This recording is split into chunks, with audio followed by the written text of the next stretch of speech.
লাল card দেখিয়েছিলেন, নিয়ম অনুযায়ী পরের ম্যাচ খেলার কোনো সুযোগই ছিল না। কিন্তু হঠাৎই বদলে গেল সবকিছু।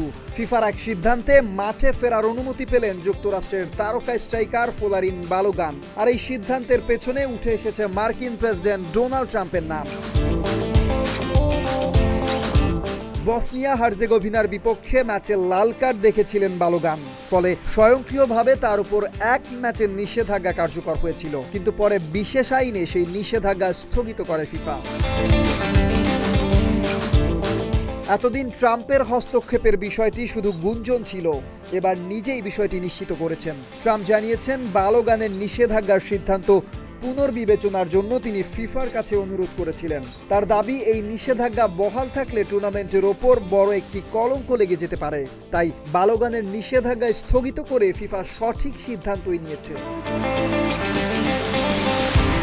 এদিকে সোমবার হোয়াইট হাউসে দেওয়া এক বক্তব্যে ট্রাম্প বলেন, তার মতে ঘটনাটি কোনোভাবেই ফাউল ছিল না।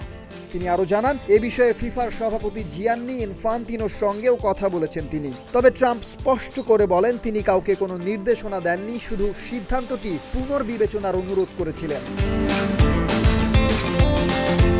তার ভাষায় তিনি মনে করেন, দুই সেরা খেলোয়াড়দের মধ্যে ধাক্কাধাক্কি লেগে পড়ে গেছে।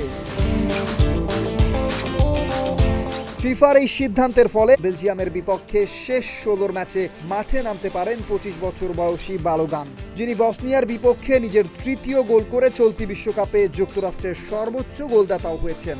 ফিফার এই সিদ্ধান্ত কি শুধু বিতর্কই বাড়াবে, নাকি বেলজিয়ামের বিপক্ষে মাঠে নিজেই জবাব দেবেন বালোগান? কামরান তুষার, ডেস্ক রিপোর্ট, ঢাকা।